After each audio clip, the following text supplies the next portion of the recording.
Bom dia, boa tarde, boa noite. Hoje é dia 18 de abril de 2018. Me perdoem, eu tô resfriada e tá fatigoso para mim, mas eu tô aqui. Meu nome é Ana Paula, tá? Muito bem-vindo no canal. Para quem ainda não conhece, para quem tá chegando agora, que você realmente possa ser muito bem-vindo no nosso meio. Que aqui você possa encontrar realmente resposta para tantas das suas perguntas. Amém, minha querida e meu querido. Para os meus irmãos já velhos de guerra aí, companheiros de guerra, mais uma vez seja muito bem-vindo no canal, tá? Irmãos, me perdoem, eu não estou conseguindo responder tantos comentários, porque tem comentário em vídeos antigos e tem comentário em vídeos mais recentes e acaba que eu assim não estou conseguindo me organizar muito para responder a todo mundo. Mas aqueles comentários normalmente que as pessoas escrevem me agradecendo, né? Às vezes por estar aqui trabalhando nesse canal, ou me dando uma palavra de consolo, eu agradeço muito, muito mesmo. Normalmente eu consigo correr o olho e ler tudo. Às vezes eu abro um vídeo, primeiro eu leio todos os comentários e depois eu começo a responder um de cada vez, tá? Então assim, dizer que eu não leio, isso aí não é verdade. Eu leio a maioria, só se realmente são vídeos antigos que alguém comentou e a gente acaba perdendo o fio da meada. Nós estamos falando em um canal que tem mais de 500 vídeos, né? E todo dia tem tantos acessos, então assim, acaba que fica complicado mesmo para mim estar de olho em cada comentário. Deus sabe o desejo do meu coração em poder responder um por um. Eu procuro me manter pelo menos por exemplo, eu posto esse vídeo hoje, eu fico mais ou menos de 2 a 3 dias controlando os comentários desse vídeo e vou tentando responder. E nesse meio tempo eu também corro nos dois vídeos que eu coloquei antes desse. Então são os 3 últimos vídeos, eu tento ficar ali surfando entre os 3 para tentar responder os comentários. Mas ainda assim, deixa a desejar, não consigo bater a meta com os irmãos. Então eu queria te pedir perdão realmente. Se você tem alguma coisa que você quer falar comigo importante e às vezes tá aí talvez chateado, poxa, a irmã Ana Paula não me respondeu, pode colocar nesse vídeo aqui, tá? A mesma pergunta, a mesma coisa que eu tento te retornar, porque é mais fácil para mim me orientar pelo último vídeo que eu faço. Se ainda assim não tivemos condição aí por causa que os dias passam, né? O tempo vai, a gente vai continuando, o trabalho prossegue. Eu já tenho um outro vídeo para fazer depois desse de hoje, só que eu não sei se eu consigo fazer hoje. Mas é um vídeo muito, muito, muito quebra-cabeça, tá? Mas vai ser uma benção. Esses 2 itens que estão aqui pra gente trabalhar vão ser realmente uma grande benção, eu acredito. Então, se a gente não conseguir responder tudo, você pode me achar também no WhatsApp, tá? Eu moro na Itália e o prefixo da Itália é 39. Então, você coloca assim, 0039 e aí o meu número de telefone que é 3772 729390, tá bom? Me chama Ana Paula. E aí você me chama aqui no WhatsApp. Eu prefiro que a pessoa grave a mensagem de áudio, se ela tiver que falar alguma coisa que dure mais tempo. Perdão, tá com a crise do resfriado. Prefiro porque pelo menos assim eu ponho o fone no ouvido, vou lavar um prato, vou varrer um chão, vou arrumar uma cama e aí eu escuto e depois assim que posso retorno a pessoa, tá bom? Então é mais fácil, se você tiver de conversar mesmo alguma coisa, por favor, faça assim. Se não, meu querido, minha querida, não tem problema nenhum, pode escrever também. Só que às vezes tem gente que escreve tanta coisa que eu não consigo parar para ler, porque eu tenho que parar tudo que eu estou fazendo para ler e depois ainda responder. É como se o tempo fosse dobrado, né? E como é muita gente que às vezes entra em contato com a gente, para a gente não perder tempo, eu ponho o fone no ouvido, faço um serviço qualquer e escuto o que a pessoa fala e logo em seguida procuro responder, tá bom? É mais fácil, eu ganho um pouco de tempo com isso, peço a compreensão dos irmãos. Amados, eu tô tomando um chá aqui, deixa eu pegar um golinho dele para ver se acalma esse resfriado. Ah, melhor, é bom. Deixa eu ver aqui se eu tenho mais alguma coisa para falar, mais algum aviso. Não, basicamente não. Se eu tivesse, eu lembrar, eu falo mais lá para frente. Mas a princípio não, meus amados, é isso mesmo. É isso mesmo, é isso que eu tinha para falar que é importante. Bom, hoje nós vamos fazer um estudo Eu vou tentar fazer devagar, meus irmãos, porque se a gente não olhar bem devagarzinho esse estudo, a gente vai acabar se perdendo.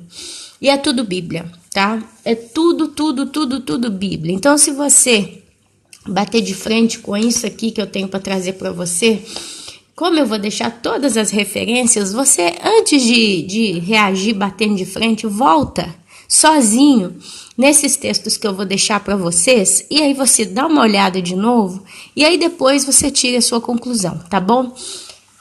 Alguém vai dizer, Ana, mas por que você hoje vai falar sobre isso? O que a gente ganha? O que a gente ganha ouvindo falar sobre esse tema?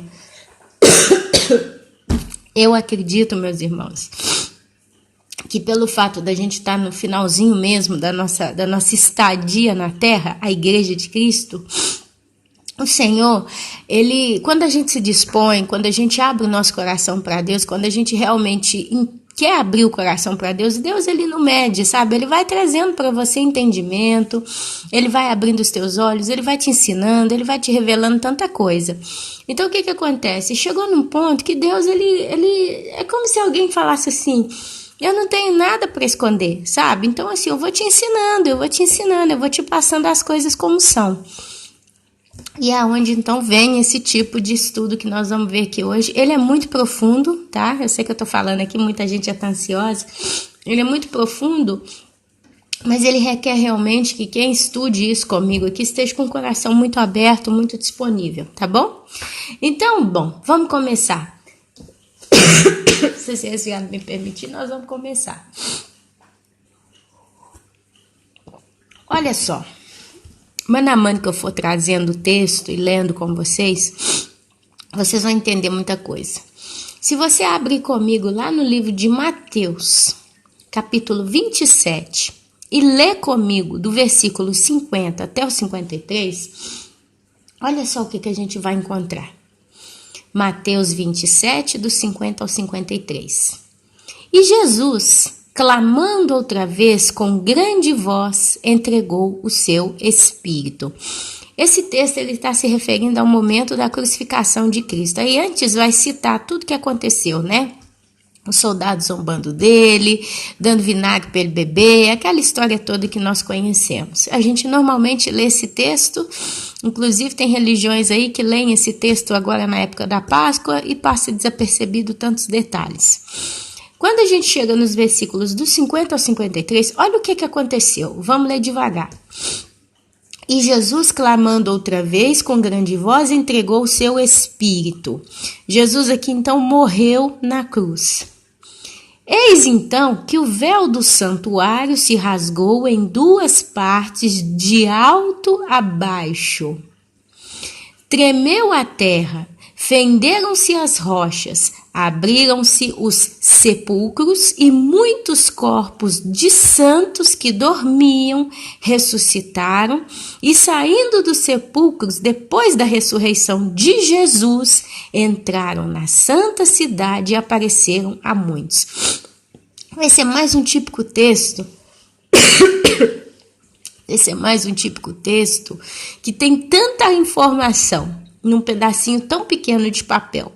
Ele não está dizendo exatamente tudo o que aconteceu no momento que Jesus suspirou na cruz entregando o seu espírito e basta, aí aconteceu o terremoto. Não, ele cita os eventos que aconteceram, mas no finalzinho ele inclui um detalhe que só aconteceu depois que Jesus ressuscitou. Vamos ler de novo então.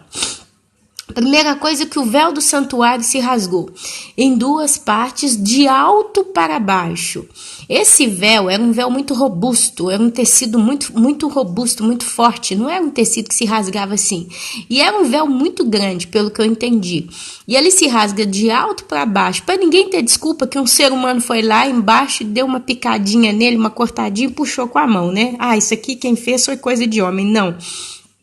Esse véu se rasga do alto para baixo porque simboliza também Deus Pai rasgando a velha aliança.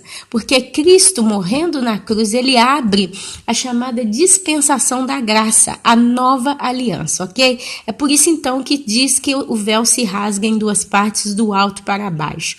Tremeu a terra, teve um terremoto. Fenderam-se as rochas, foi um grande terremoto. Esse terremoto fez também com que se abrissem os sepulcros. E muitos corpos de santos que dormiam, ressuscitaram e, saindo dos sepulcros, depois da ressurreição de Jesus, entraram na cidade santa, que é Jerusalém, e apareceram a muitos. Meus irmãos, vamos prestar atenção. Jesus, quando morreu, ele ressuscitou, diz a Bíblia, justo? Justo. Ele é a primícia dos que dormem. Isso aqui a gente vê muito na Bíblia, não tem dúvida, todo mundo sabe. Depois que ele ressuscitou, esses mortos, esses santos que dormiam no Senhor, eram pessoas que tinham morrido, eles ressuscitaram, eles saíram dos seus sepulcros, e a Bíblia fala simplesmente, aqui acaba o discurso desse tipo de texto, apareceram a muitos. Eu particularmente acredito que eles foram até pessoas que eles conheciam, né? Eles apareceram talvez para alguns parentes que estavam vivos, talvez eles apareceram para pessoas conhecidas, né? Porque não tinha sentido uma pessoa que ressuscitou aparecer para quem não a conhecia, porque não ia fazer diferença. Quem é você? Eu não te conheço, você morreu? Não sabia. Então você vê aqui, meus amados, o caso dessas pessoas, então, que elas ressurgem, né? Da mansão dos mortos e aparecem a muitos. Ponto final, acabou o texto. Agora vamos lá no livro de João, capítulo 11, versículo 25, só o versículozinho. No caso da morte de Lázaro, Lázaro morre, o irmão de Marta e Maria, se eu não me engano. E Jesus, quando ele está morto, Jesus fez uma citação, ele falou uma coisa, citou o seguinte: eu, Cristo, né, sou a ressurreição e a vida. Ele é a ressurreição e a vida. Quem crê em mim, ainda que morra, viverá. E todo que vive e crê em mim não morrerá eternamente. O que será que o nosso amado Senhor Jesus Cristo e Yeshua quis dizer com isso? Quem crê em mim, ainda que morra, viverá. Bom, aqui é fácil, né? É a ressurreição dos mortos, né? Os apóstolos falaram isso. Quem cria em Cristo um dia morreria e ia ressuscitar. Um dia a gente ia ressuscitar abrindo o olho no céu. Isso é uma coisa que até hoje a gente escuta e acredita que é assim. Inclusive, a maioria dos cristãos do mundo inteiro pensam assim: um dia eu vou ressuscitar, porque eu tenho Cristo Jesus como meu Senhor e Salvador. Ponto e basta. Ok, até aqui é fácil. Mas a segunda parte é que começa a mudar um pouco a situação. Porque ele fala o seguinte: e todo que vive e crê em mim não morrerá. E aí tem uma vírgula, eternamente. Fica no ar. Para mim, Ana Paula, fica no ar. Tem o nosso amado irmão Scott Clark, que ele fala o seguinte, que essa segunda parte aqui, quem crê em mim, e todo o que vive e crê em mim não morrerá eternamente, ele leva para o lado de Jesus, predizendo, né, o arrebatamento. Tipo, os que estão vivos não vão morrer, vão ser arrebatados e nunca verão a morte. Tem todo sentido isso que o nosso amado irmão Scott Clark fala? Claro que tem. Mas ainda que a gente pense ainda mais, a Bíblia fala o seguinte: e todo que vive e crê em mim não morrerá eternamente.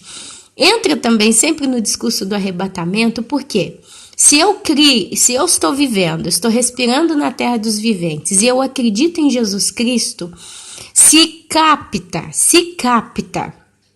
que eu entre na geração do arrebatamento, provavelmente eu não vou morrer, eu não vou ver a morte e eternamente ela nunca vai ser uma visita na minha vida. Por quê? Quando Paulo vivia, ele dizia no livro de 1 Tessalonicenses, capítulo 4, ele chegou a dizer: irmãos, não chora por causa daqueles que estão dormindo no Senhor, porque ao soar da trombeta, a trombeta de Deus, aqueles que estão dormindo em Cristo ressuscitarão, e nós, os que estivermos vivos, no abrir piscar de olho, estaremos com eles nas nuvens, subiremos e estaremos com Cristo para sempre nos ares. Encontraremos com Cristo nos ares.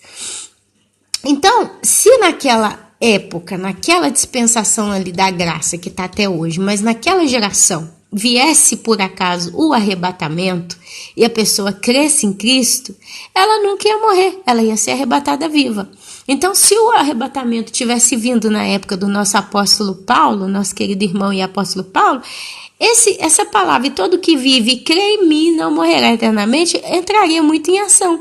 Porque, na realidade, todo aquele que crê em Cristo, crê. E um dia viveu na terra, um dia respirou, um dia estava vivo.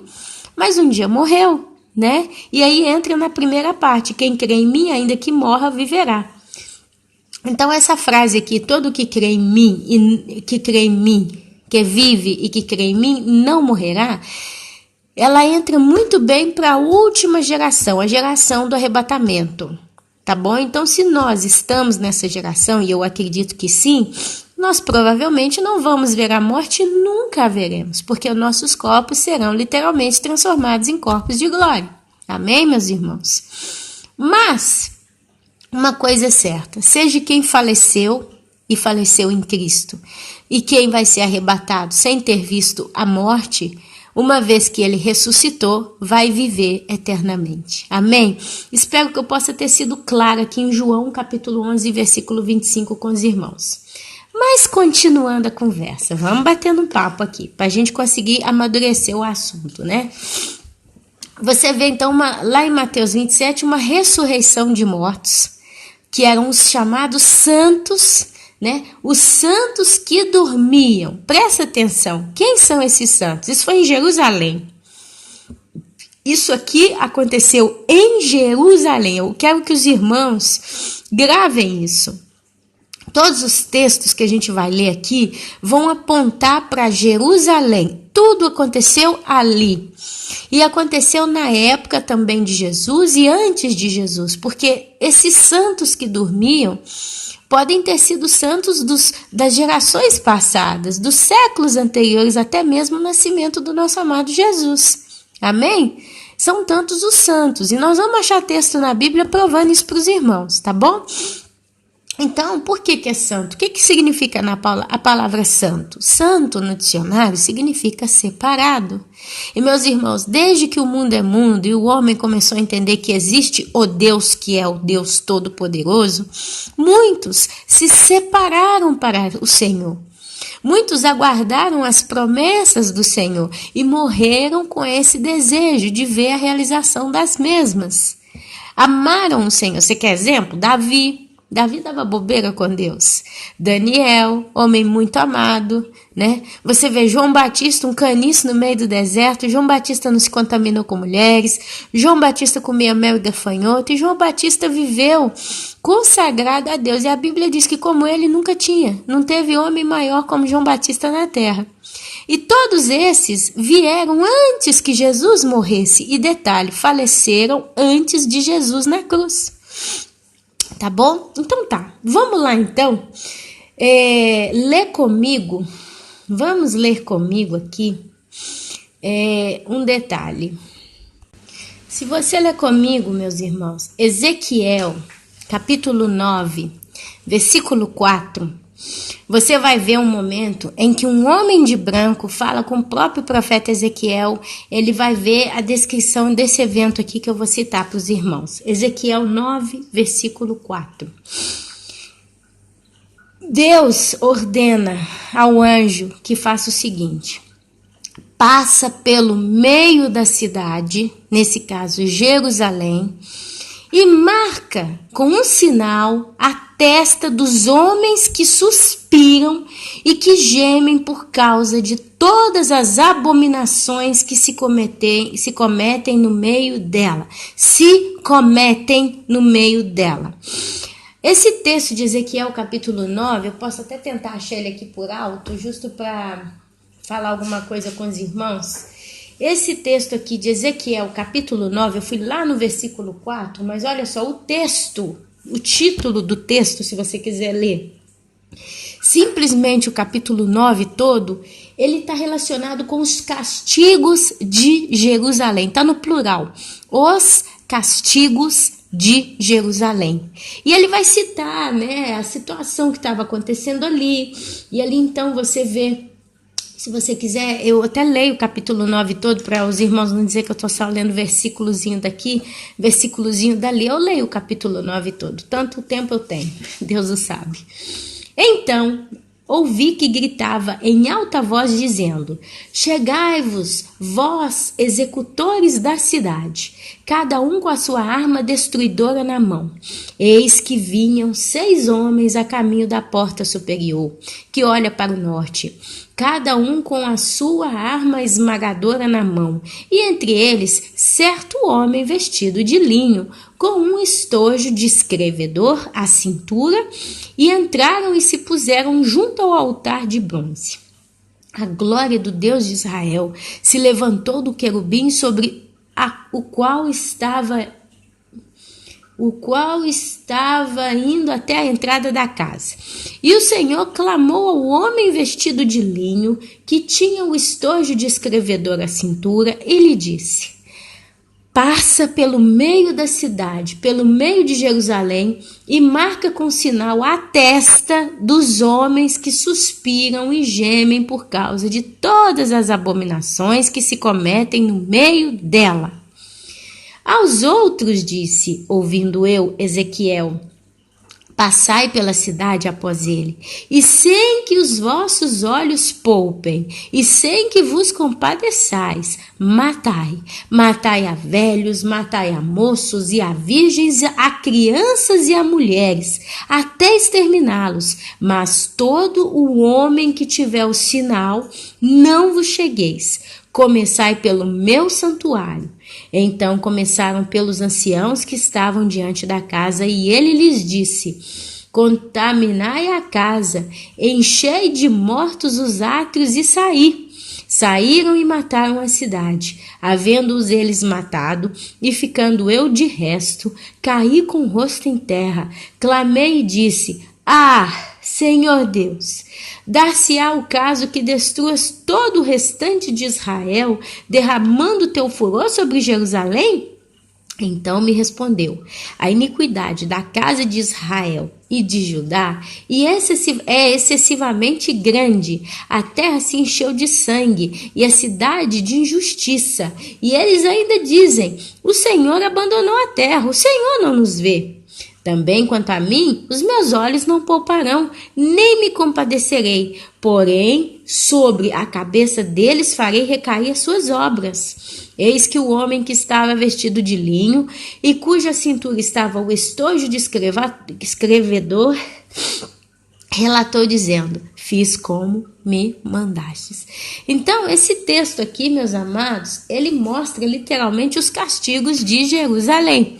Mas você vê que antes que Deus mande matar mesmo, e aqui está velho, jovem, até criança, ele mandou colocar uma marca na fronte daqueles que eram chamados justos. Eles eram aqueles que suspiravam e gemiam por causa de todas as abominações que eram cometidas ali em Jerusalém. Deu para entender esse texto de Ezequiel capítulo 9, versículo 4? Então você vê Deus separando um povo. Meus amados, esses homens, e eu não sei se tem mulheres, não posso dizer, a Bíblia simplesmente diz daqueles que tinham a alma afligida, daqueles que estavam suspirando porque não aguentavam mais ver tantas abominações, e eles estavam constantemente diante de Deus, meus amados. Eram pessoas que suspiravam e gemiam por causa de todas as abominações que se cometiam no meio dela. E se você começa a ler o Velho Testamento, você vai ver muita coisa pesada, mas muita coisa pesada mesmo, tá bom? Então eles têm um selo, essas pessoas são seladas. E o texto do capítulo 9 diz os castigos de Jerusalém.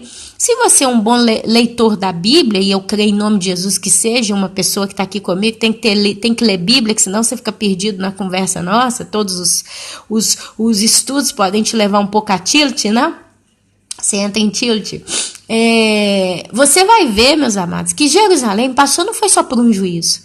Jerusalém, desde que é Jerusalém, tem passado por juízos de tempos em tempos, Ela foi exilada, acho que 2 vezes, né? A 3ª vez veio Roma, arrebentou com tudo, dispersou os judeus pelo mundo inteiro. Ainda veio Hitler, mas no final aí, na Primeira Guerra, Segunda, sei lá como é que chama, e arrebentou com mais de 6 milhões de judeus. Então você vê uma história de constância, de juízo sobre esse povo. Por quê? Porque eles não aprendem. Mas ainda assim, sempre tem um remanescente. A Bíblia chama de o remanescente de Israel. Quando teve um profeta que ficou com medo lá da Jezabel, acho que foi Isaías, não tenho certeza se foi já Isaías, acho. E acontece que trouxe todo lá. Tem um momento que Deus fala para ele, não sei o que ele tem que fazer. Ele fala, Senhor, tenho só eu no meio. Daí ele fala, não, tem ainda 300 homens, acho que era 300, né? Sei lá, que não se dobraram a Baal. Eu tenho certeza da passagem que ele fala só isso. Ainda tem tantos mil homens, se será 7.000 ou 300, não lembro. É tanto número na minha cabeça que de vez em quando eu também dou tilt aqui com a minha cabeça. Que não se dobraram a Baal. Se você lê a Bíblia, você leu esse texto, você sabe do que eu estou falando. Né?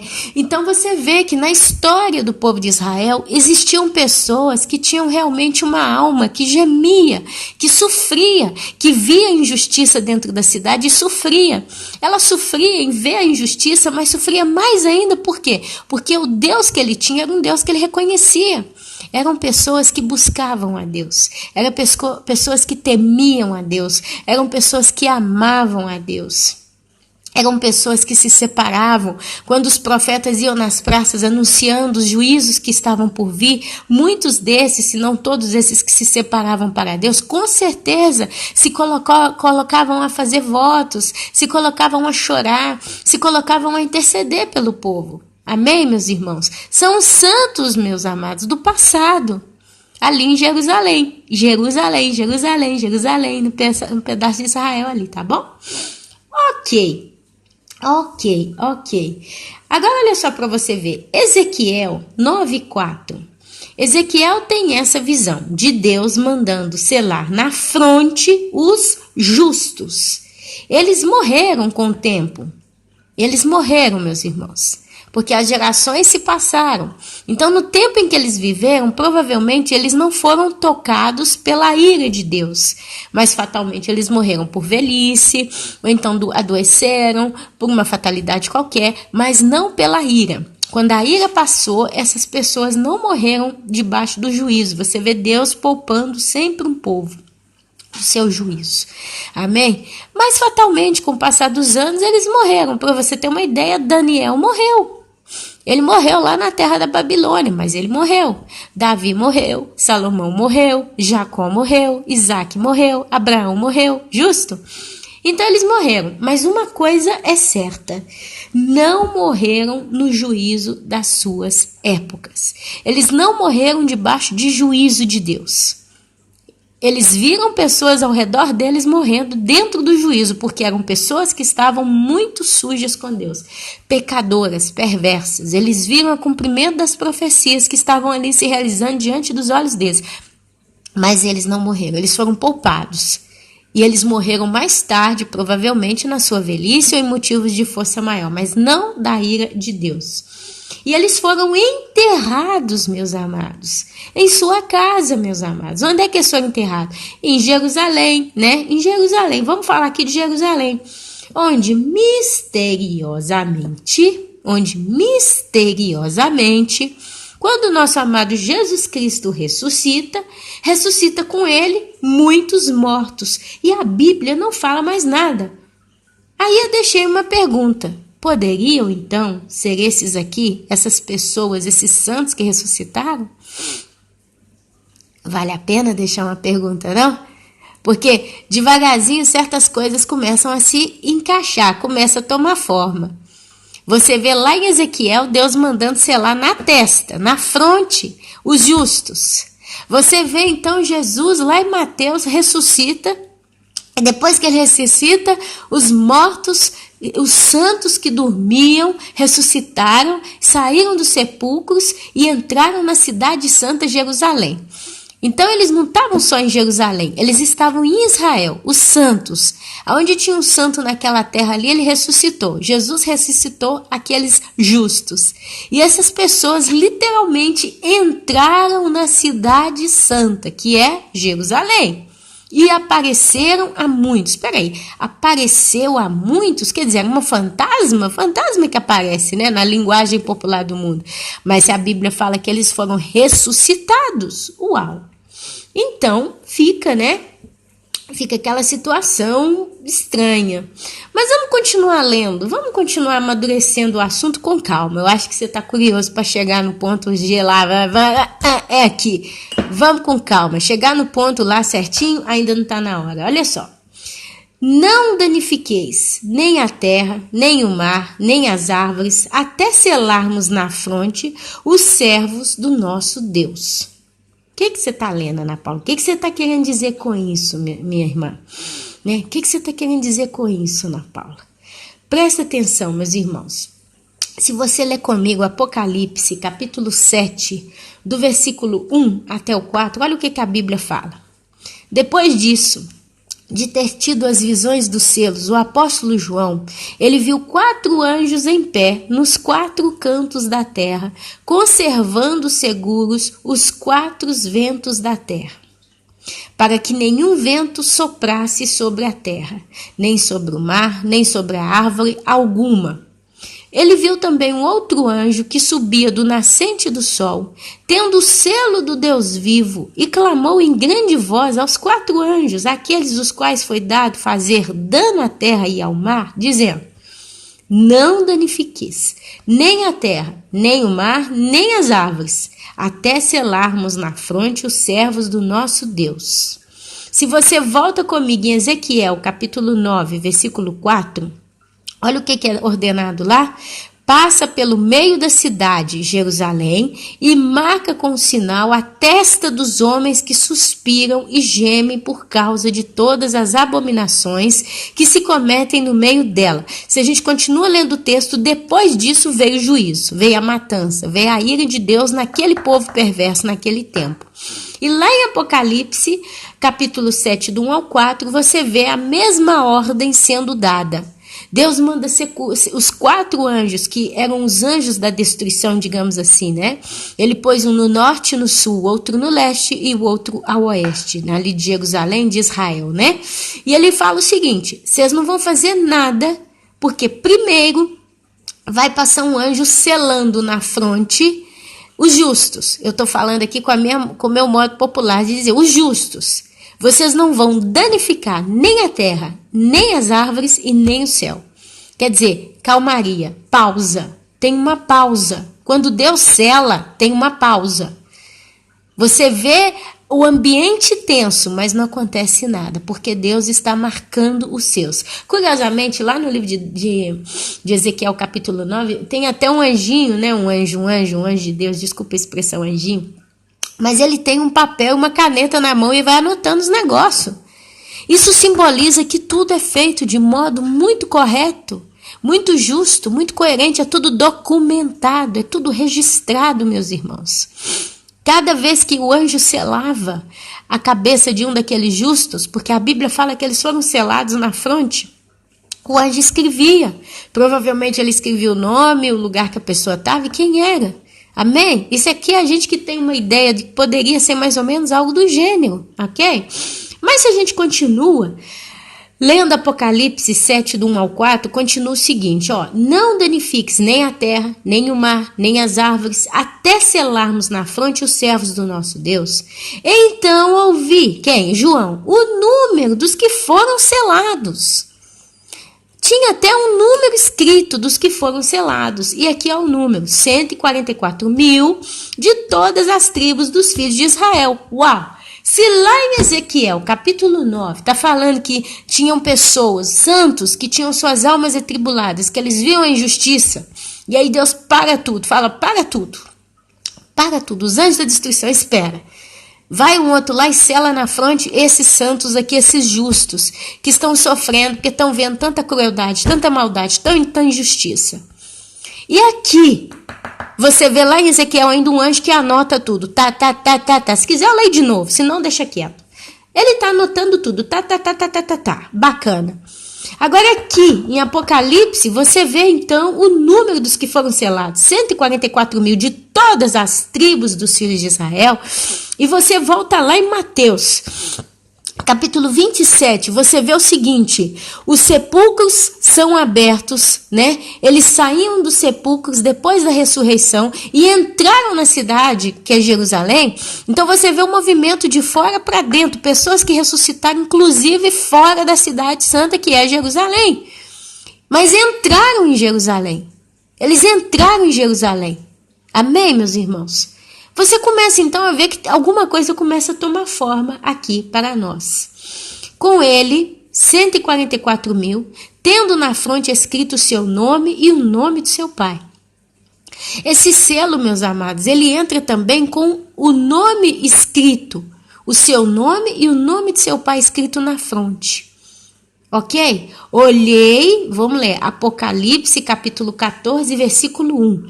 Olhei e eis o Cordeiro em pé sobre o santo monte Sião.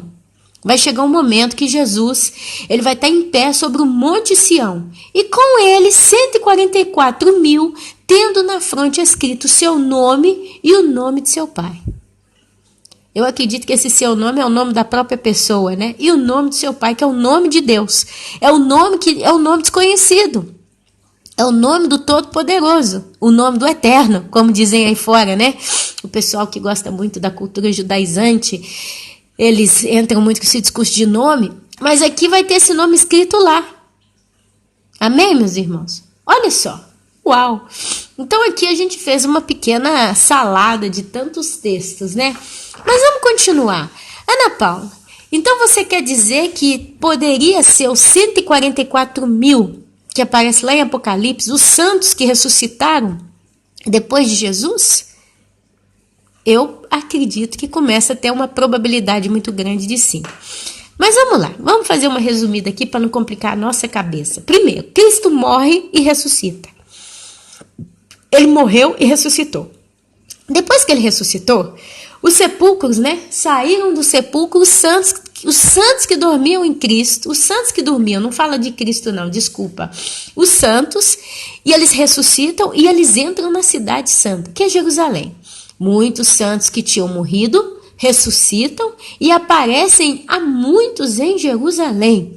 Meus irmãos, eram possivelmente todos judeus. Porque aqui nós estamos falando uma coisa muito da terra, Jerusalém, entraram na cidade santa, você vê Ezequiel lá tratando só com judeu, o Velho Testamento, você vê uma constância de Deus falando para o povo judeu não se misturar com outros povos. Então é uma coisa muito selecionada. Deus, ele sempre preservou o povo dele, meus irmãos. E se você ler o Velho Testamento lá, você vai ver que aqueles homens que temeram a Deus verdadeiramente, eles não se misturavam com outros povos. Que é o exemplo, quando Jacó manda... Jacó, como é que é o nome, gente? Eu sei que mandou pegar acho que foi Abraão, né? Isaac era filho de Abraão. Ele mandou o homem lá buscar uma mulher para o Isaac. E falou com ele, você não pode pegar estrangeira, tem que ser da nossa família, da nossa raça, da nossa terra, tem que ser judia, digamos assim, palavras curtas, né? Então você vê claramente desculpa, eu vou usar uma palavra que vem na cabeça, eu não sei se ela existe no português, selecionismo, né? Uma seleção. Deus, ele manda sempre preservar a raça judia, digamos judia, né? Que é o que hoje nós conhecemos. Mas Deus mandou sempre preservar. Ok? E você se lê a Bíblia, você vai ver que as pessoas que amaram e temeram a Deus na sua época, eles não se misturavam com outros povos. Por isso que eu estou dizendo que esses santos que tinham morrido e ressuscitado, provavelmente eles eram todos judeus, de uma das 12 tribos, mas eram judeus. Amém, meus irmãos? Porque uma coisa casa com a outra. A Bíblia diz que Deus manda selar todo justo dentro da cidade, lá em Ezequiel, tá? Em Ezequiel retrata o cenário dentro de Jerusalém ali, dentro da cidade, ok? Que era chamada Cidade Santa. Jerusalém é uma cidade especial para eles, né? E Apocalipse diz que a terra não sofreria nenhum dano até que esses fossem selados. E aí vocês veem, apareceu 144 mil judeus. E se você vai ler o texto, está lá, 12 mil da tribo de Judá, 12 mil da tribo de e vai das tribos todas ali. Agora, meus irmãos, agora, vamos prestar atenção, porque esse negócio aqui hoje é para pensar, hein?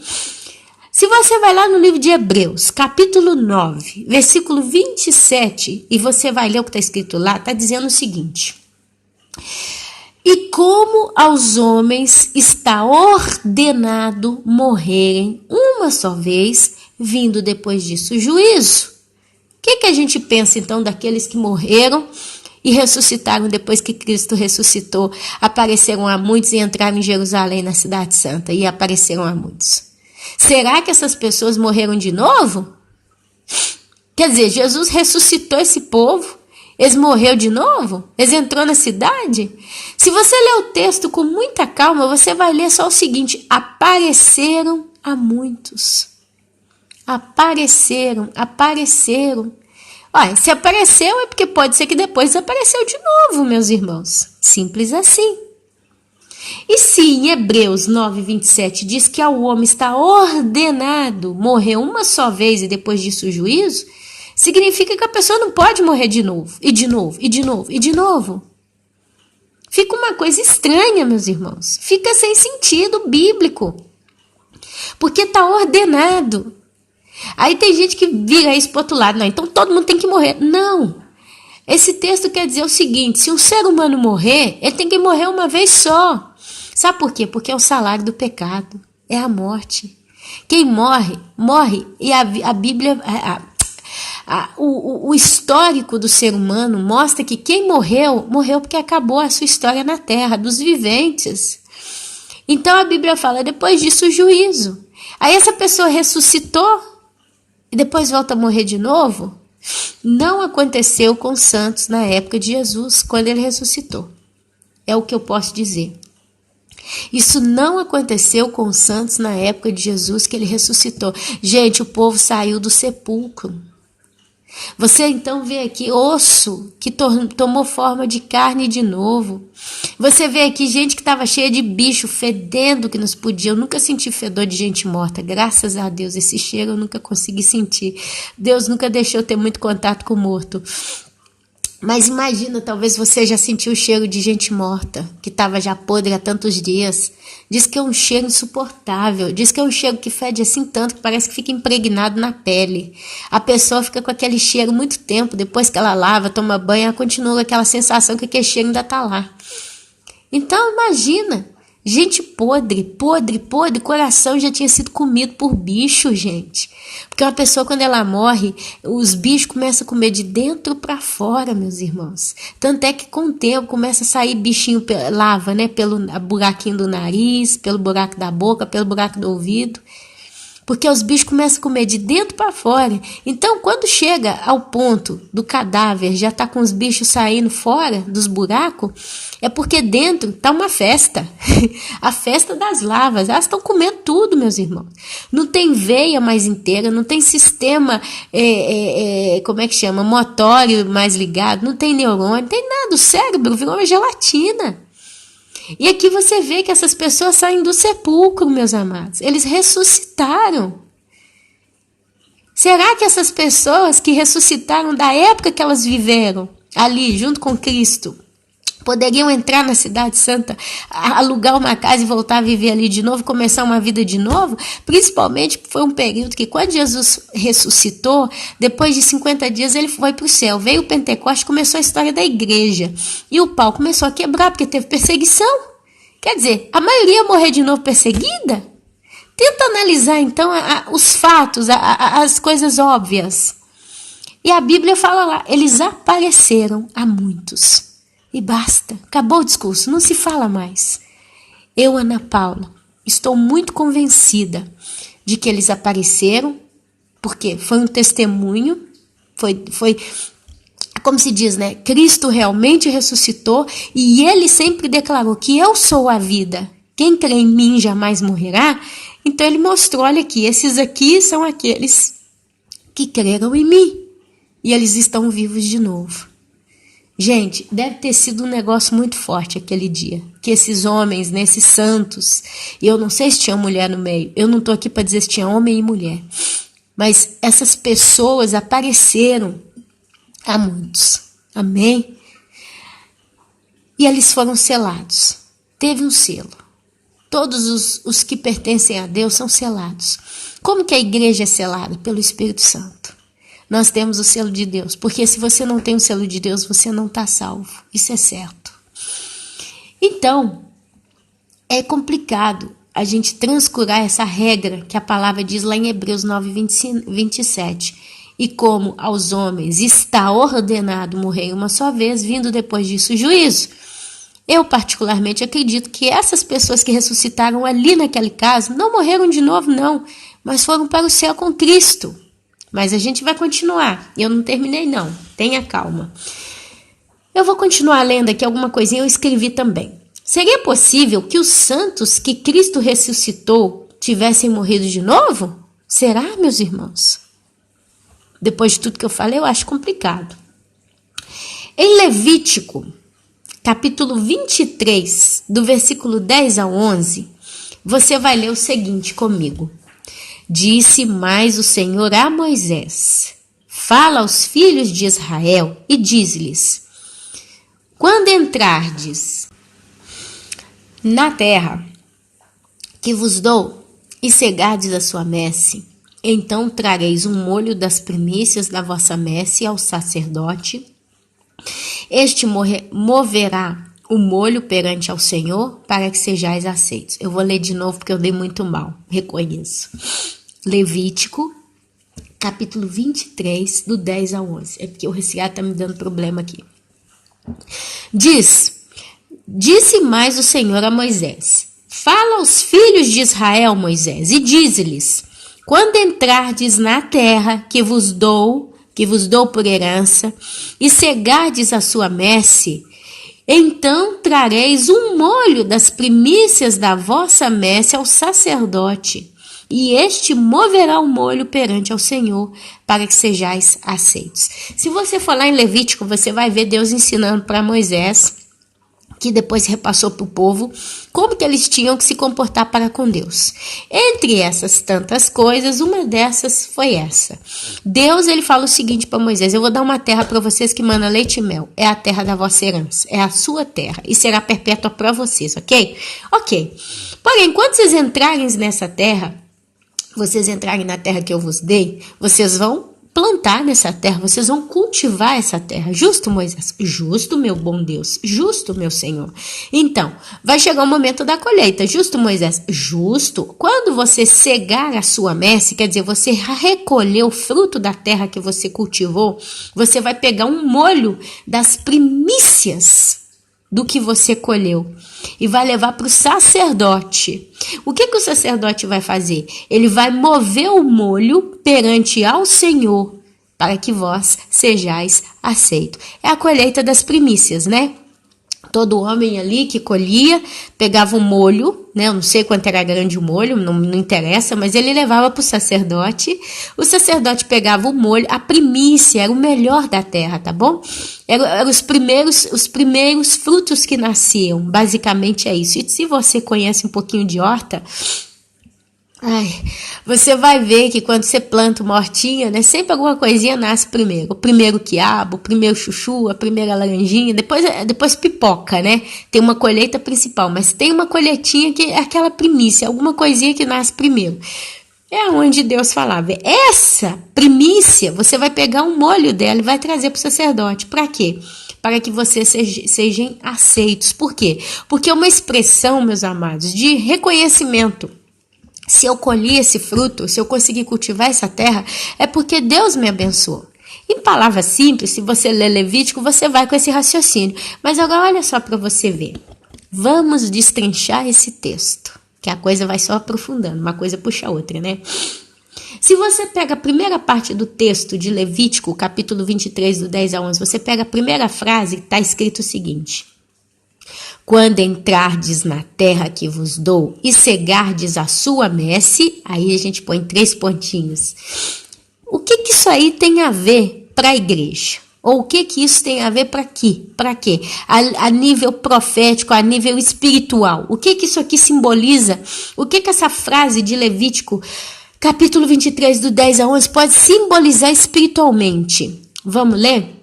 Se você vai comigo lá em 1 Coríntios, capítulo 15, versículo 3, você vai ler uma coisa muito linda comigo, olha só. 1 Coríntios 15, 3 diz: Cristo morreu pelos nossos pecados, segundo as Escrituras, e que foi sepultado e ressuscitou ao terceiro dia. Vamos continuar lendo. Apocalipse 1,18 diz: Não temas, eu sou o primeiro e o último, e aquele que vive. Estive morto, mas eis que vivo pelos séculos dos séculos, e tenho as chaves da morte e do inferno. Isso é Jesus falando que ele foi ao inferno, pegou a chave da morte e do inferno, e ele tem essa chave com ele. Todo aquele que nele crê, viverá. Por quê? Porque ele pagou o preço na cruz. Mas quando ele morreu, o que ele fez? Ele desceu à mansão dos mortos. Ele entrou, meus irmãos, aonde todos os homens que morrem no pecado entram e não saem mais. Mas ele entrou, pegou a chave do lugar e ainda saiu. Ainda levou com ele aqueles que já estavam ali, né? Os santos que morreram, muitos dos santos que morreram estavam ali no seio de Abraão e levou com ele para o céu. Mas ainda assim, ele teve o poder de ressuscitar os mortos. Aqueles mortos que ressuscitaram, saíram de seus sepulcros e entraram em Jerusalém e apareceram a muitos. Meus amados, Jesus foi ao inferno e tomou as chaves da morte e as próprias chaves do inferno. Agora liga isso com: quando entrardes na terra que vos dou e cegardes a sua messe. Jesus, ele ganhou o direito de dar a vida a todo aquele que nele crê. Em qual terra ele entrou? Ele pisou na terra da morte e ele falou para o diabo: esses aqui, se eu não toco, eu levo comigo, são meus, são herança minha, eu dou a vida. E ele pegou o quê? A sua chave. Cegar a messe. O que é cegar a messe? O que é colher? Jesus colheu, meus amados, os mortos que morreram em Cristo, os santos que morreram crendo em Deus. Ele cegou a sua messe. E quais foram as primícias que ele cegou? Quais foram as primícias que ele colheu? Se a igreja então nem tinha começado ainda. Ele só podia ter colhido santos do Velho Testamento. Homens que foram selados por Deus. Tempos antes do Jesus Cristo até mesmo nascer. E ele cegou as primícias. Ele recolheu as primícias. Por isso que eu acredito e tenho aprendido que aqueles que ressuscitaram ali depois que Cristo ressuscitou e apareceram a muitos, são exatamente essas primícias, é esse molho, esse facho que foi apresentado diante de Deus. Mas vamos continuar destrinchando o texto, segunda parte cá. Então trareis um molho das primícias da vossa messe ao sacerdote. Quer dizer, você entra na terra que Deus te deu por herança. Deus deu a Jesus por herança a vida. Então Jesus pode pisar no inferno e ele pode tirar dali os santos que estavam na mansão dos mortos, no antro, né, da terra, no abismo, na mansão dos mortos. Deus levou consigo o cativeiro e ainda ressuscitou a muitos. Ele cegou a sua messe. E trareis um molho das primícias da vossa messe ao sacerdote. Por quê? Porque isso era o que te seria dito a Levítico. Mas era um reflexo espiritual profético do quê? 1 João capítulo 2, versículo 2. E ele, quem? Cristo, é a propiciação pelos nossos pecados, e não somente pelos nossos, mas também pelos de todo o mundo. Então ele pagou o preço. João 1,29 diz um monte de coisa e continua: eis o Cordeiro de Deus que tira o pecado do mundo. Hebreus capítulo 8, versículo 1. Ora, a soma do que temos dito e de que temos um sumo sacerdote tal, que está sentado nos céus, à destra do trono da majestade. E se lemos ainda 1 Coríntios capítulo 15, versículo 20, olha o que está escrito: mas de fato, Cristo ressuscitou dentre os mortos e foi feito as primícias dos que dormem. Meus irmãos, presta atenção. Então trareis um molho das primícias da vossa messe. Cristo, ele foi o Cordeiro de Deus.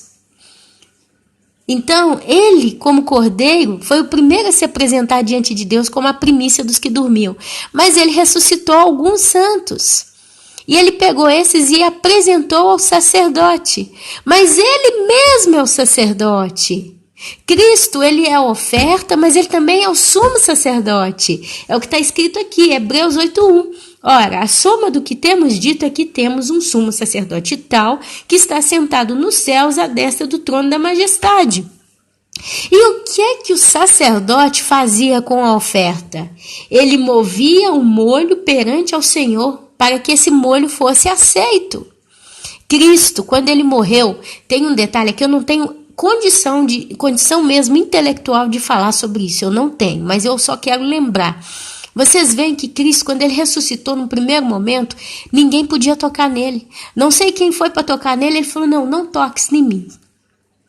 Tem um estudo do pastor Jefferson Neto, isso é um estudo bem antigo, o pastor Jefferson Neto pregou sobre isso, foi um estudo muito legal, foi ali que eu aprendi muito também sobre esse assunto.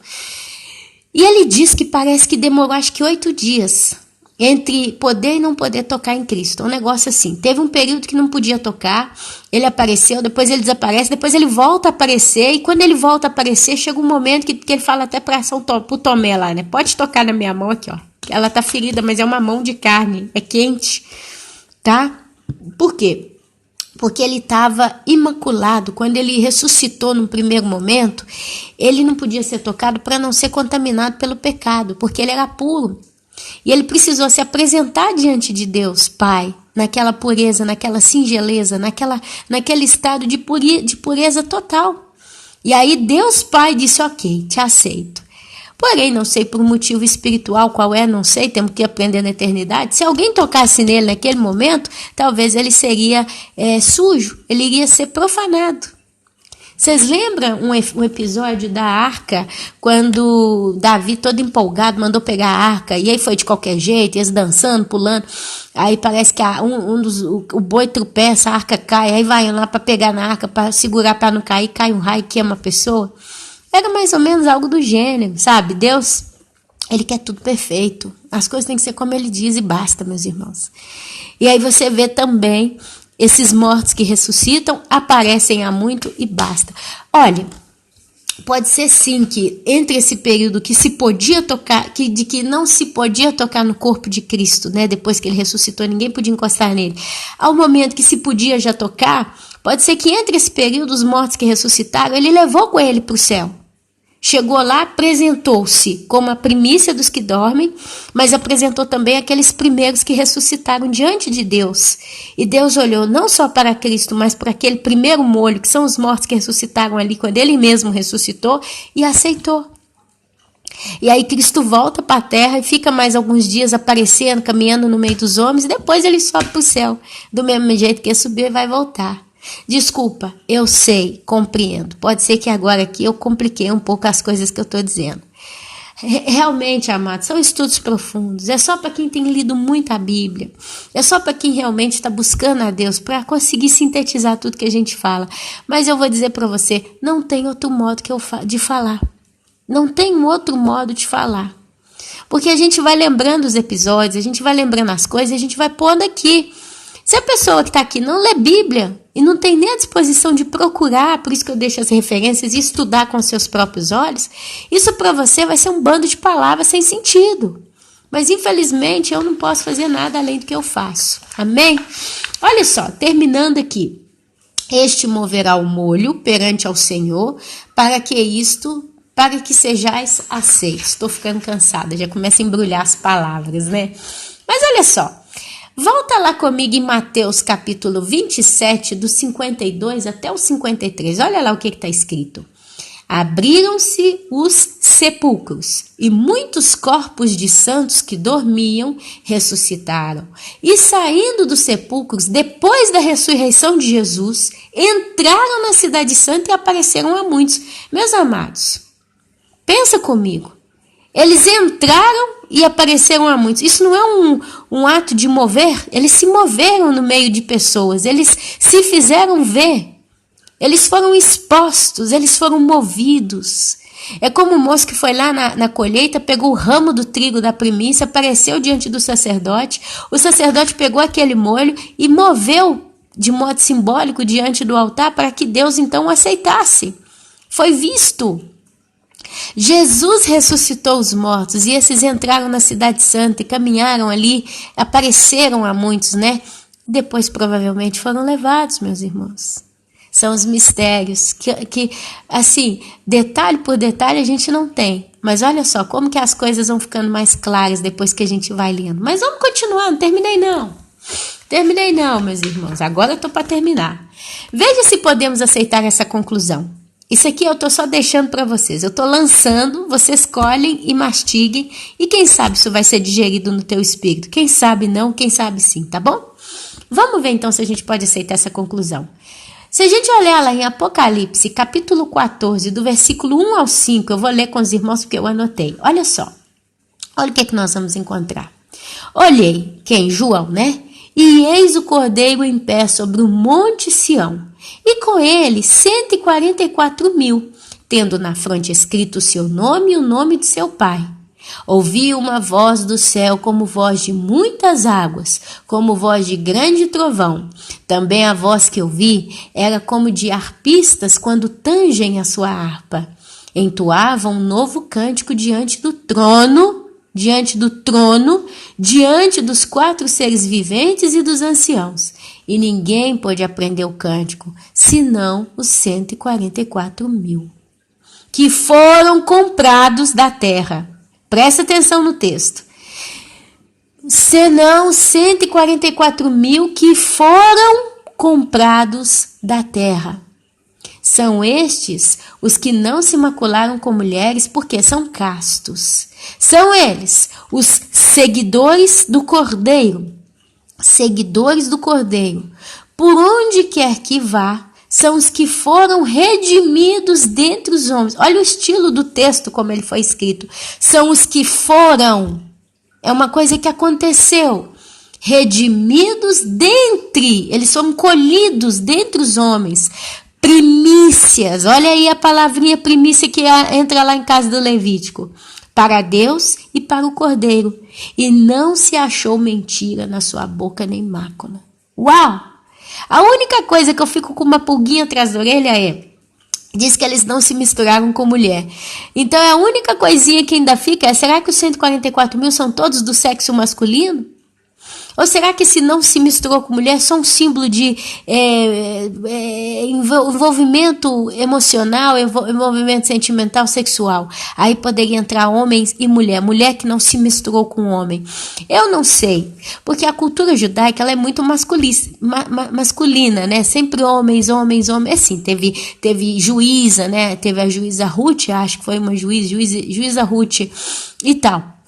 Deixa quieto. Mas isso aqui não faz diferença para nós. Porque o que eu quero ver aqui com os irmãos é que esses 144.000 são pessoas que ressuscitaram ali naquele dia que Cristo ressuscitou.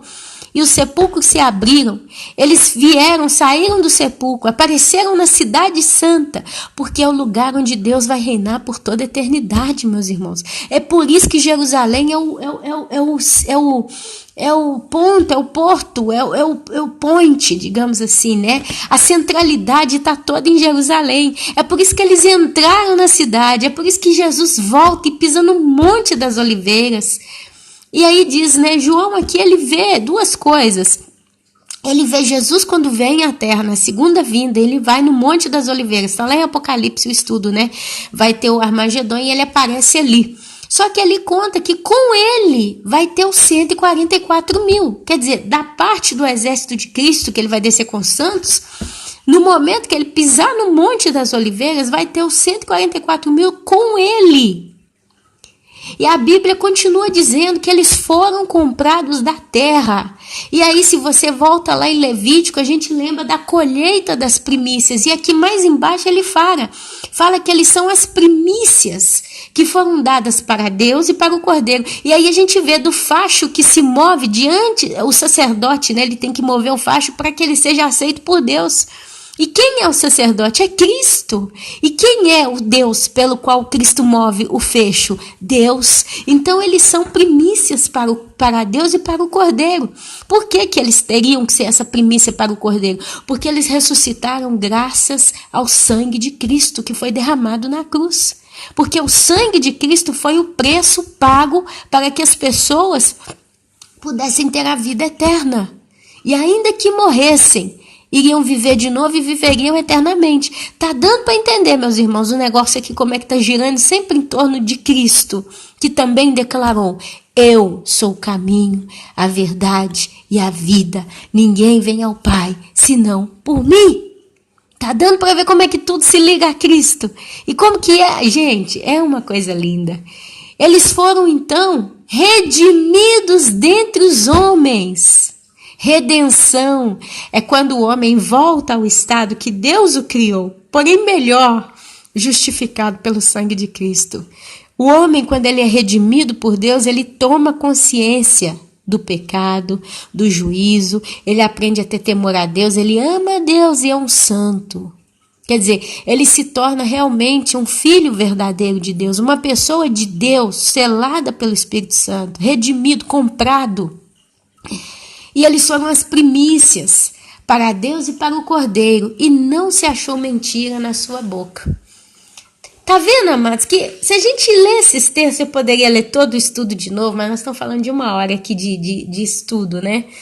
Mas eu, Ana Paula, depois de ler tudo isso aqui, eu sinceramente não tenho dúvida que os 144 mil já estão no céu há muito tempo. Porque o que acontecia? A gente fica esperando que na grande tribulação eles vão ser selados. E aí os estudos que a gente aprende desde criança, que eu escuto isso dos poucos que eu vi no filme e tal, é que os 144 mil eles vão pregar na terra, eles é que vão sair pregando no mundo inteiro para as pessoas aceitarem a Cristo. Só que eu já falei em outros estudos, falei, irmãos, eu nunca vi isso na Bíblia, eu nunca vi texto que mostra os 144 mil pregando a Cristo no mundo. Você não vê isso, meus irmãos. Eu só vejo 2 testemunhas anunciando na praça ali em Jerusalém, 2 testemunhas que vão ser mortas e vão ressuscitar ao 3º dia. A gente não vê mais. Sabe mais quem é que prega? E aqui eu mostro com a Bíblia, isso aqui vai estar, é um extra, tá? Eu não vou anotar isso aqui não. Eu não sei nem se eu consigo. Vamos lá em Apocalipse capítulo 12. Eu amo Apocalipse capítulo 12, porque lá tem a maioria da resposta para tudo. Eu tô achando ali tudo que eu quero. Mas olha só. Se você vai lá comigo em Apocalipse, capítulo 12, versículo 17, você vai ver que o dragão, ele não conseguiu pegar nem a criança nem a mulher. Olha só. Irou-se o dragão contra a mulher. Quer dizer, ele se irou contra a mulher. Primeiro ele não consegue. O filho varão nasce arrebatado para o céu. Nós já estudamos isso nos vídeos passados. Aí a mulher então foge para o deserto com asas de água. O dragão não consegue tocar na mulher. Aí o que acontece? Irou-se o dragão contra a mulher e foi pelejar com os restantes da sua descendência, tá bom? São os santos da grande tribulação. Se você quiser aqui, porque aqui eu sei que muita gente para aqui, entopa aqui nesse caso, né? Bloqueia aqui. Anota aí, Apocalipse 13, 7, Apocalipse 24, 20, capítulo 20, versículo 4, e Apocalipse capítulo 15, versículo 2, Apocalipse versículo 7, capítulo 7, versículo 9, Apocalipse capítulo 7, versículo 13 a 17, para você ver quem são os santos da grande tribulação, tá bom? Que não me compete aqui voltar nesse assunto agora.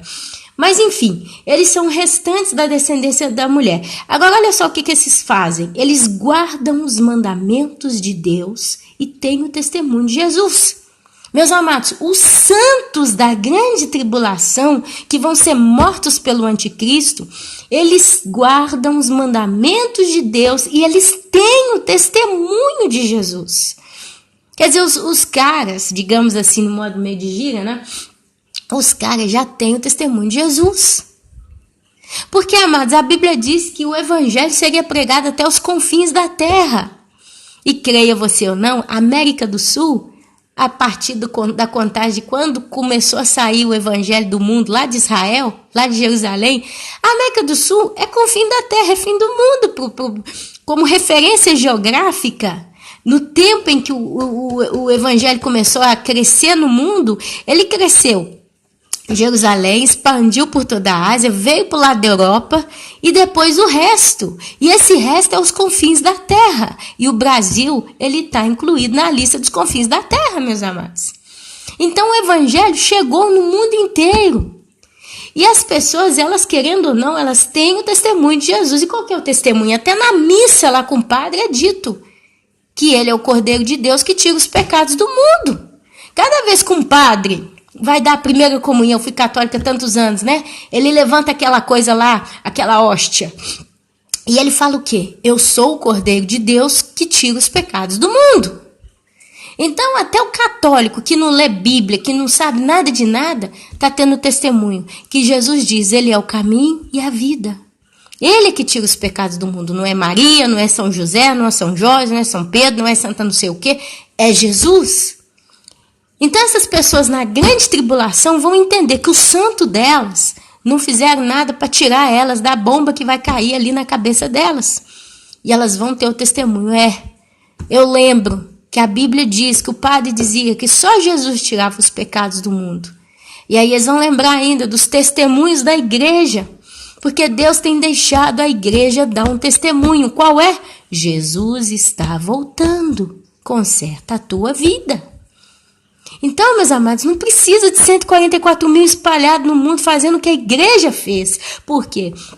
Porque o trabalho de ir fazer o ID, de pregar o evangelho, não é dos 144 mil, é da igreja.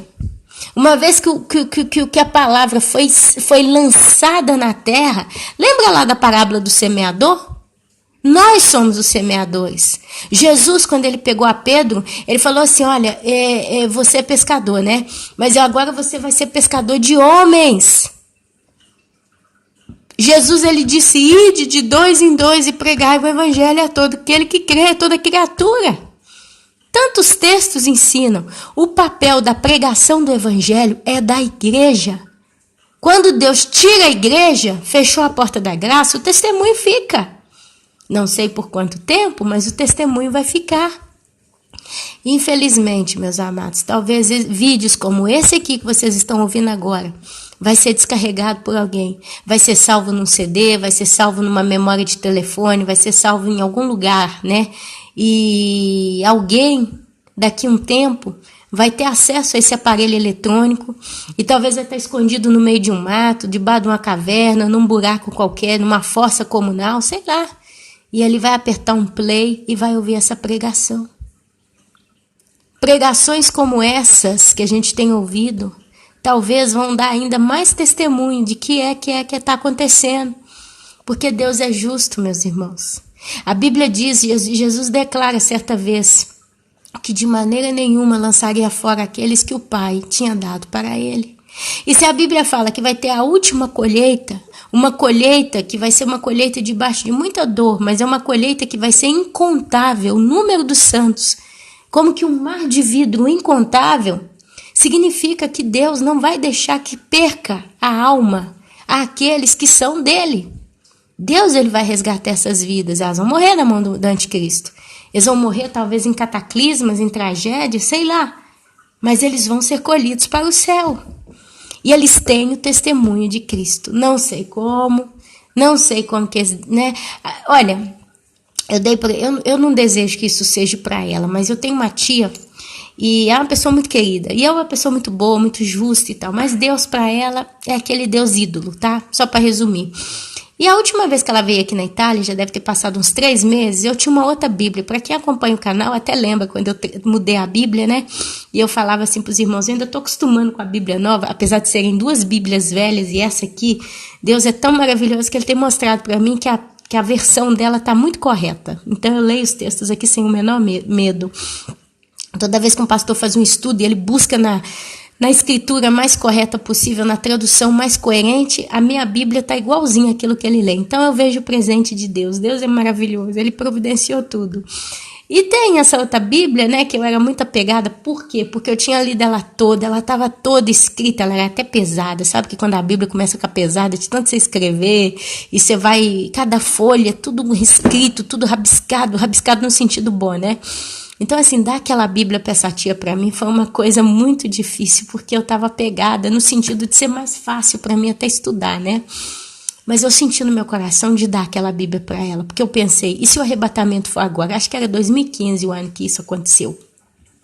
Mas eu pensava assim, se eu for arrebatada, essa Bíblia aqui vai ficar aqui, numa cidade que ninguém fala essa língua que está escrita, ela é em português, eles falam italiano. Eu vou dar ela para minha tia, porque eu não sei. E se minha tia não se consertar com Deus em tempo do arrebatamento e ficar na tribulação? Ela precisa ter uma referência. E quem sabe essa Bíblia aqui vai ajudar ela muito. Ela é muito inteligente, ela estuda, faz concurso público, é uma pessoa que busca muito. Ela, quando se aplica a aprender uma coisa, ela entende. Ela é muito cabeça aberta para aprender. E tem um bom coração. Eu falei, gente, é a fome com a vontade de comer. Só falta o Espírito Santo, sei lá, né? Então, assim, eu não quero, meus irmãos, que ela esteja aqui na tribulação. Eu quero que ela suba antes.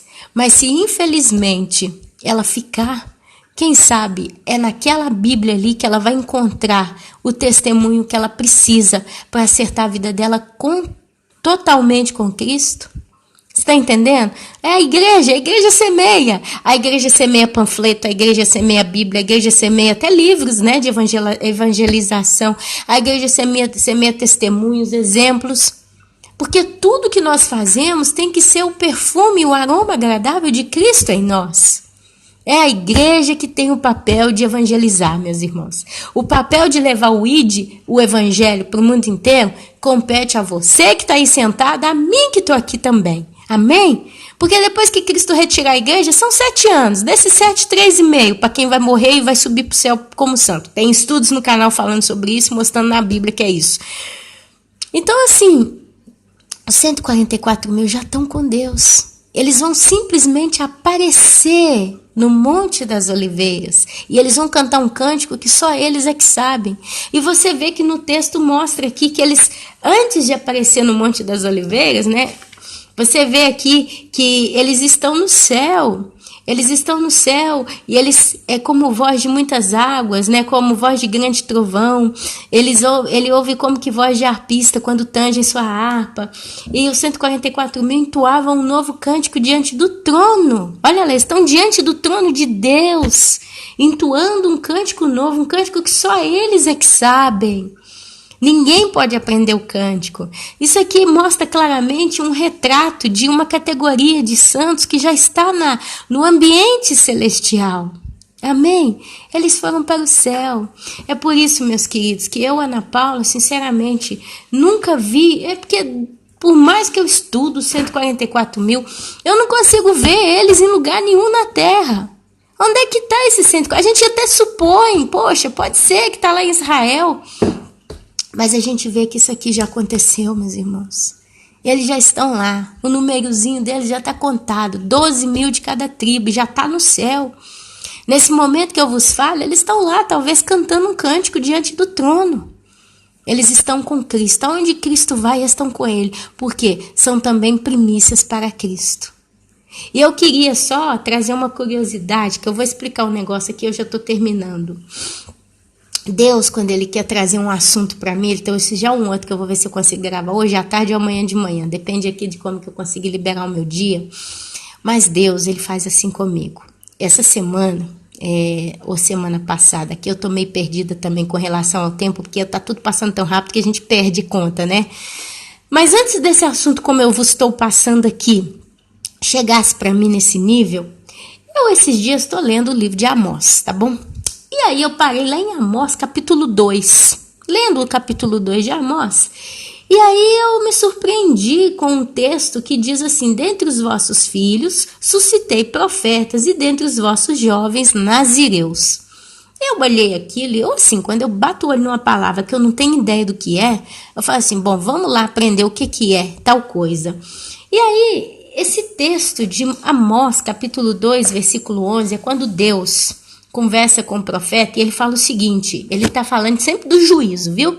E ali ele está falando da perversão, do como que o povo deturpou as coisas que ele escolheu. Os profetas e os próprios nazireus começam a falar lá que os sacerdotes faziam os nazireus beberem vinho. Isso era proibido por voto nazireno, tá? Que eu vou ler aqui para vocês agora.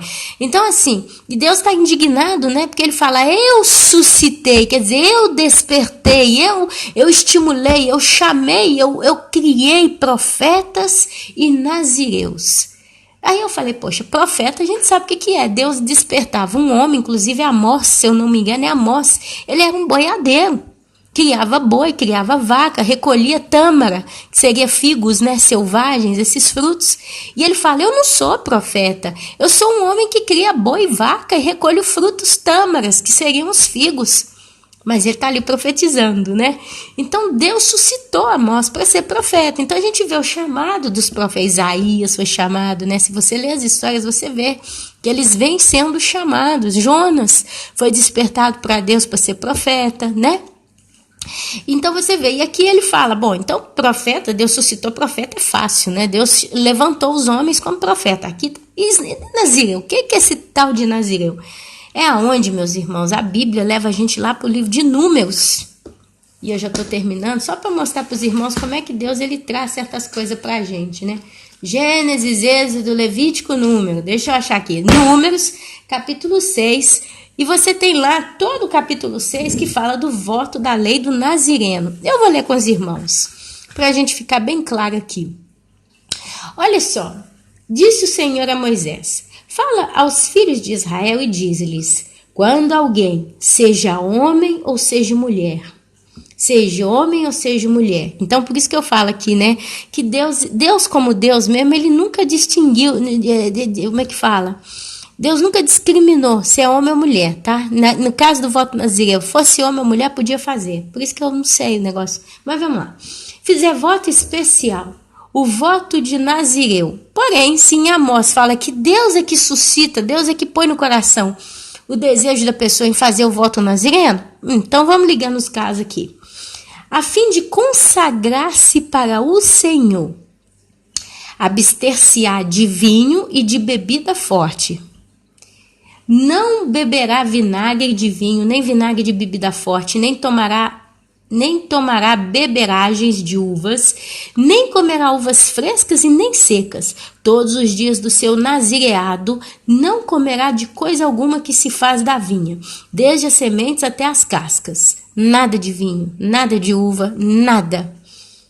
Todos os dias do seu voto de nazireado não passará navalha pela cabeça, até que se cumpram os dias para os quais se consagrou ao Senhor, santo será, deixando crescer livremente a cabeleira.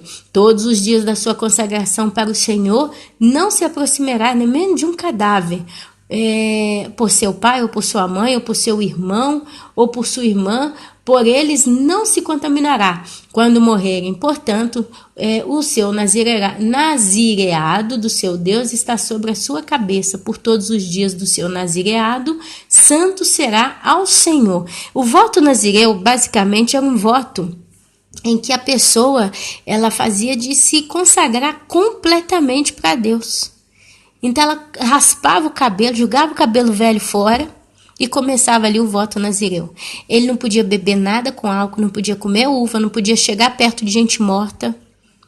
E ali o cabelo crescia, né? E aqui continua, ó. Esta é a lei do nazireu. No dia em que se cumprisse os dias do seu nazireado, eu não sei como é que a pessoa estipulava o número dos dias, mas ela falava, ó, se eu vou fazer 1 mês, vou fazer 6 meses, vou fazer 2 anos, eu não sei, tá? Mas no dia que se completasse, seria trazido à porta da tenda da congregação. Ele apresentará a sua oferta ao Senhor, um cordeiro de 1 ano sem defeito em holocausto. É uma cordeira de 1 ano sem defeito para oferta pelo pecado, e um carneiro sem defeito para oferta pacífica, e um cesto de pães asmos, bolos de flor de farinha com azeite amassados, e obreias asmas untadas com azeite, como também a sua oferta de manjares e as suas libações. O sacerdote os trará perante o Senhor e os apresentará a sua oferta pelo pecado e o seu holocausto. Oferecerá o carneiro em sacrifício pacífico ao Senhor, com o cesto dos pães asmos. O sacerdote apresentará também a devida oferta de manjares e a libação. O nazireu à porta da tenda da congregação rapará a cabeleira do seu nazireado e tomá-la-á e a porá sobre o fogo que está debaixo do sacrifício pacífico. Depois o sacerdote tomará tomará a espádua cozida do carneiro e um bolo asmo do cesto e uma obreira asma e os porá nas mãos do nazireu. Depois de haver este rapado a cabeleira do seu nazireado, o sacerdote os moverá em oferta movida perante o Senhor. Isto é santo para o sacerdote, juntamente com o peito da oferta movida e com a coxa da oferta. Depois disso, o nazireu pode beber vinho, porque acabou o voto, né?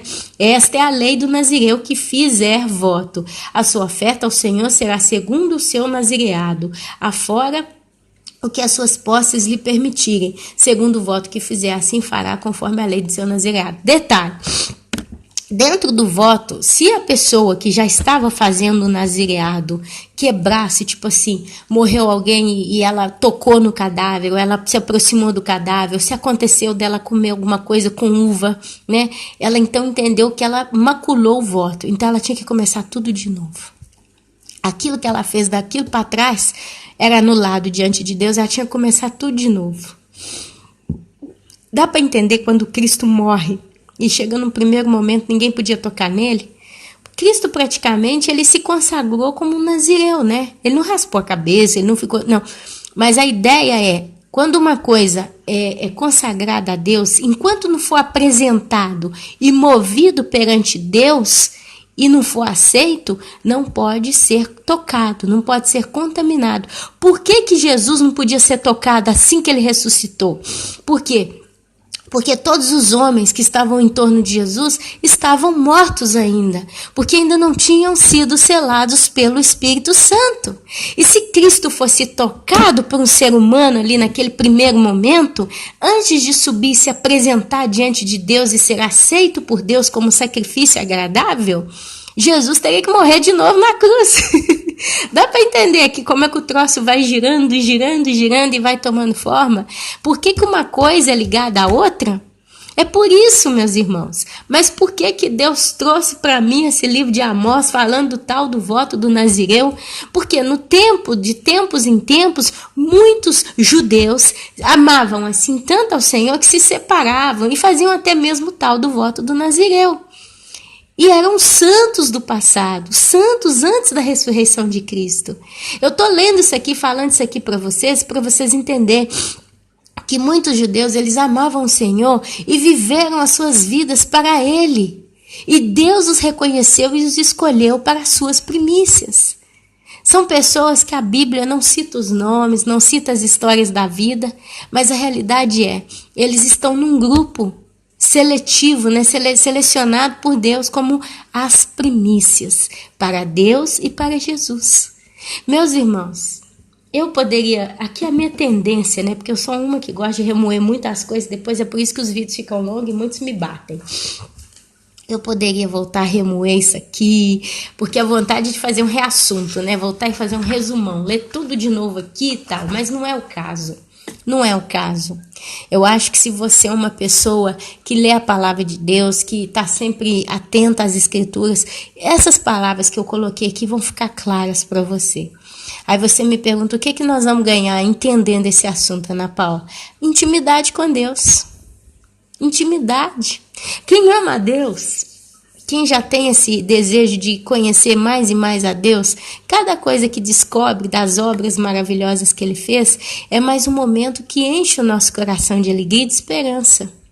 Sabe, é uma honra para a gente, meus irmãos, receber do Senhor coisas do gênero, porque significa que Deus está disposto a nos ensinar, basta buscar, amém? Então, é isso que eu tinha para dizer, tá bom? Eu poderia dizer outras coisas aqui, mas eu vou dizer rapidinho, tá? Aqui eu vou dizer rapidinho. É porque uma coisa puxa a outra, a gente não quer ficar sem falar nada, né? Tanto pode ser que seja o último vídeo no YouTube, quem sabe depois o Senhor já nos arrebata. A gente tá na iminência. Olha só. Com a ressurreição desses santos, lá de Mateus capítulo 27, não é esse o texto? Mateus 27, 50 a 53, quer dizer, Jesus ressuscita e aí com ele os sepulcros vão se abrir, muitos vão ressuscitar, muitos dos santos que dormiam, e eles entram na cidade santa e aparecem a muitos. Você vê que essa primeira ressurreição, ela fecha a dispensação da era da lei. da era mosaica, porque Cristo ele veio trazendo a dispensação da graça, é onde nasce a igreja. Então houve um arrebatamento, eu acredito, porque se eles aparecem a muitos e depois eles desapareceram, mas eles já tinham sido ressuscitados dos seus sepulcros, eles foram arrebatados para o céu e eles já estão num corpo de glória. São as primícias para Deus e para o Cordeiro, são 144 mil, segundo o que eu entendo, é a única forma que eu encaixo eles na Bíblia hoje. E fecha a dispensação da lei. Detalhe, são todos judeus. E a lei está ligada ao povo judeu, não à igreja. A igreja ela não tem que fazer nada que a lei diz. É por isso que tem que ter cuidado, né? A gente às vezes vai entrando pela estrada aí dos judaizantes que voltam à lei. Eles querem misturar Cristo com as leis. E aí o povo começa a fazer tudo segundo as leis, né? A gente tem que tomar muito cuidado. Tomar muito cuidado, porque Cristo, ele não anulou a lei, mas ele trouxe o evangelho dele, amém?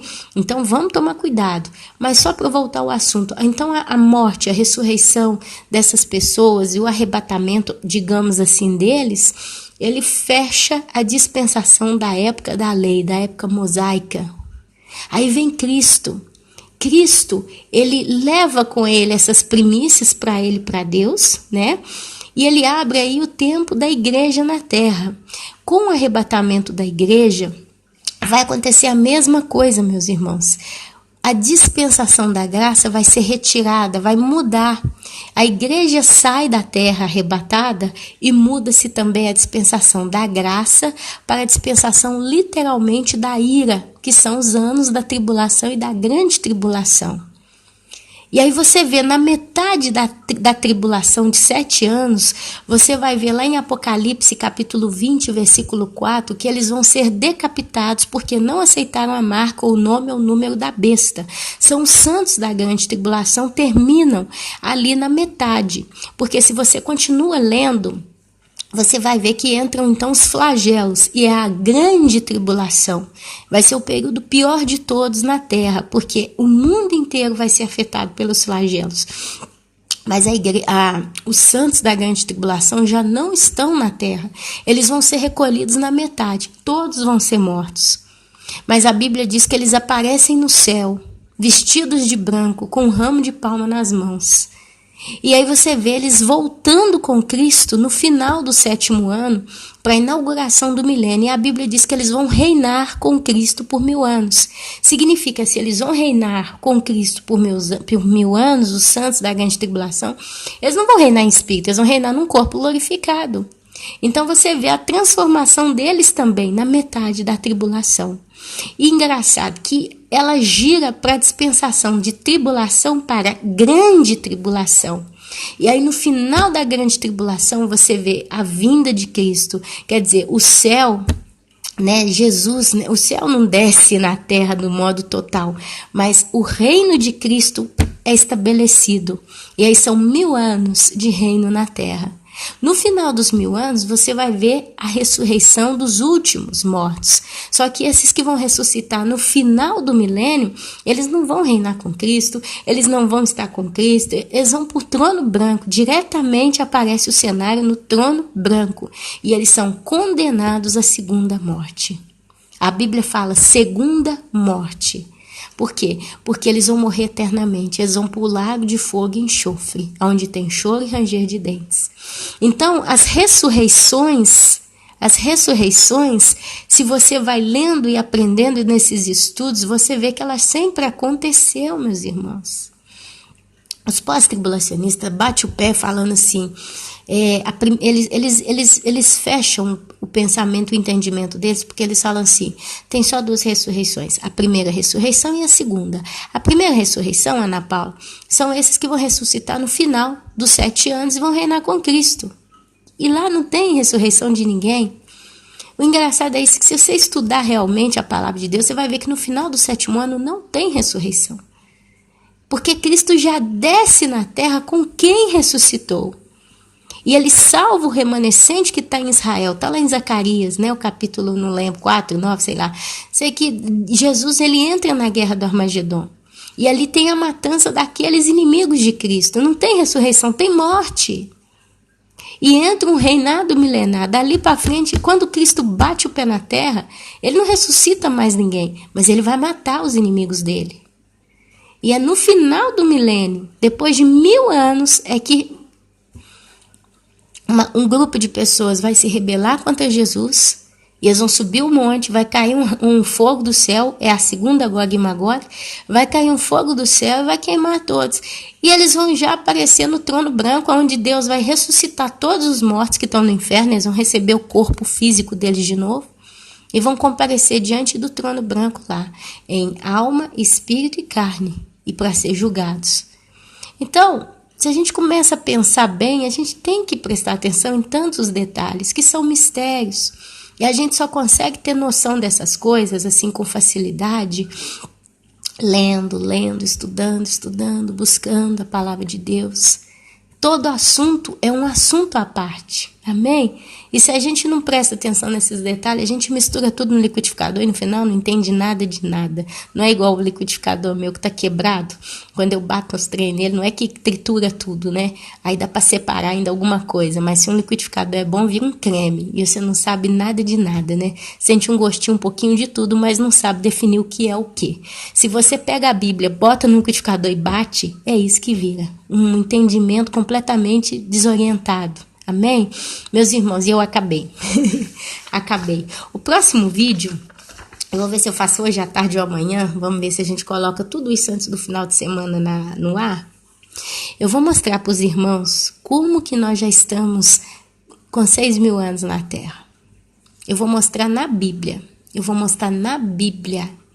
Na Bíblia. Eu sei que já tem estudo disso aqui, inclusive no nosso canal rodando, mas eu quero mostrar isso aqui na Bíblia, aqui no canal Os Últimos Dias Antes do Fim, porque eu tenho estudado isso também.